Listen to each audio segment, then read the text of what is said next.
Meus primeiros bicos foram uma mistura de alívio e exaustão. Eu precisava de qualquer forma de renda, e sabia que com um bebê pequeno nos braços, as portas não se abririam facilmente. Não podia escolher muito. Comecei oferecendo meus serviços de faxina nas redondezas da pensão onde morava. Batia de porta em porta, com o menino no colo ou amarrado nas costas com um pano velho, pedindo uma chance, um canto para limpar, uma roupa para lavar. Algumas mulheres me olhavam com desconfiança, outras com pena. Poucas abriam as portas. Quando consegui minha primeira faxina, chorei escondido no banheiro da casa. O chão da cozinha estava tão sujo quanto a tristeza que eu carregava.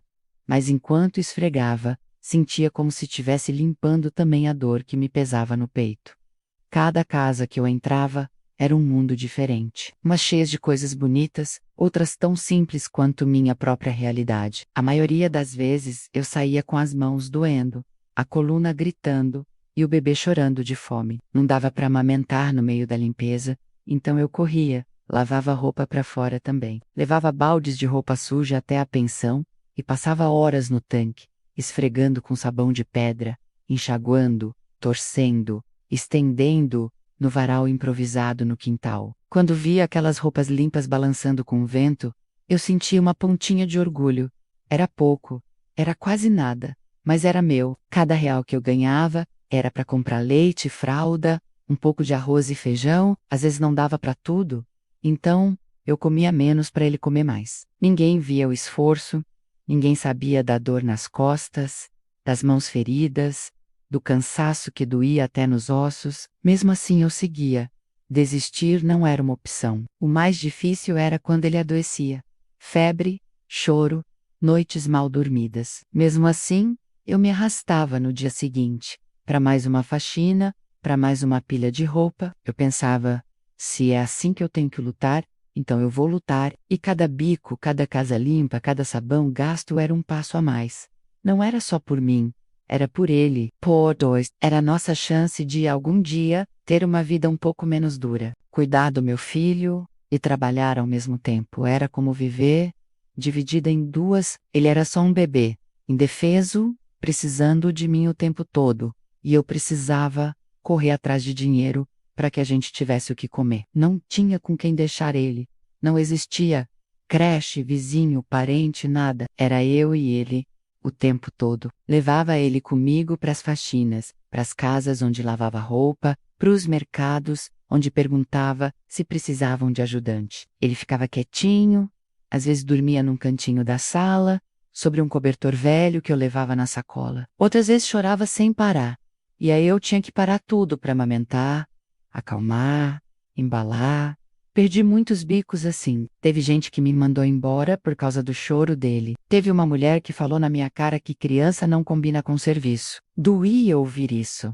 Mas doía ainda mais ver ele com fome. Às vezes eu deixava ele com alguma moça da pensão por umas horas, pagando com um pedaço de pão ou um pacote de leite. Mas nem sempre era seguro. Uma vez voltei e ele estava com febre, sozinho num colchão sujo. Chorei a noite inteira, me culpando. Era uma luta sem fim. Tinha dias que eu estava tão cansada que dormia com ele no colo, sentada, com a roupa do corpo, sem jantar. E mesmo assim, quando ele acordava no meio da noite chorando, eu levantava, ia preparar a mamadeira, com o pouco que tinha, sense insufficient, como se por mais que eu fizesse, nunca fosse o bastante. Mas quando ele me olhava, quando sorria para mim, com aquele rostinho suado e cansado, eu lembrava porque estava ali. Era por ele, por aquele pedacinho de mim que não pediu para nascer naquela dureza. Cada faxina, cada roupa lavada, cada dia puxado, era para dar a ele uma chance. Uma mínima chance de crescer, de viver melhor, e mesmo sem força, mesmo sem ninguém, eu me obrigava a continuar, porque a dor de desistir seria maior do que qualquer cansaço. As doenças começaram a aparecer logo nos primeiros meses, como se a fragilidade do nosso corpo não suportasse tanta dureza. Meu filho vivia gripado, com febre, tosse que não deixava ele dormir. Às vezes eu também adoecia, mas não podia parar. Lembro de uma vez que ele teve diarreia por dias, e eu sem dinheiro nem para um remédio simples. Passei a noite trocando panos, tentando fazer soro caseiro com o que tinha. No outro dia, corri para o posto de saúde com ele no colo, tremendo de febre, com os olhos fundos. A fila era enorme, e mesmo assim, ninguém dava prioridade. Uma moça do atendimento chegou a dizer que se era de urgência, era para ter levado no hospital, como se eu tivesse escolha. Fiquei horas esperando, sentada no chão, com ele no colo e o coração disparado. Quando finalmente fomos atendidos, recebi uma receita e um sermão sobre cuidados com higiene, como se eu não soubesse, como se fosse falta de vontade e não de estrutura. Uma vez eu mesma tive febre alta, o corpo inteiro dolorido, mas não tinha quem cuidasse do meu filho. Então, fui doente trabalhar, com ele amarrado nas costas, para não perder o bico. Ninguém via isso, ninguém via o que a gente passava depois que a porta da pensão se fechava. As noites sem dormir, o medo de piorar, a insegurança de não saber se no dia seguinte ele ainda estaria bem. Quando consegui um remédio, era dividindo com outras mães da pensão, que também estavam na luta. A solidariedade entre nós era o que salvava. Uma dava um chazinho, outra indicava uma enfermeira boa, outra avisava quando chegava a vacina. E assim a gente ia se cuidando como podia.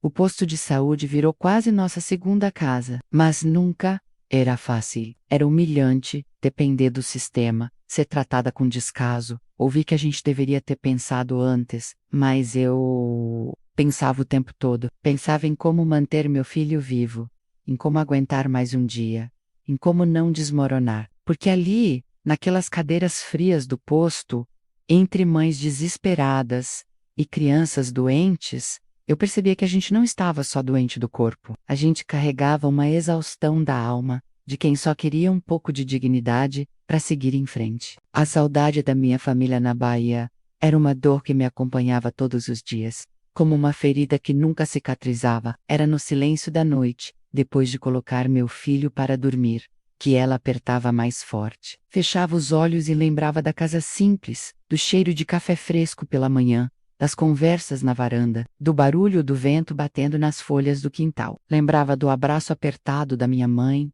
das risadas dos meus irmãos, da presença que me fazia sentir segura, mesmo nas dificuldades. Aqui em São Paulo, tudo era barulho, correria, indiferença. Ninguém me conhecia, ninguém sabia da minha história. Eu era só mais uma nordestina, tentando sobreviver. E nessas horas, a saudade vinha como uma enxurrada. Às vezes eu pegava o pouco de dinheiro que tinha só para fazer uma ligação, ouvia a voz da minha mãe, sabia que ela estava bem, mas a ligação era curta, o sinal caía, e eu desligava com o coração apertado, tentando segurar as lágrimas. Tinha dias em que eu olhava meu filho brincando no chão do quartinho e pensava em como seria bom se ele crescesse cercado pelos tios, pelos primos, correndo pelo terreiro, aprendendo o valor da terra, das raízes. Sentia falta até das coisas que antes eu achava chatas. Das idas à feira com minha avó, do som alto da vizinhança, do calor escaldante que me fazia querer sombra o dia inteiro.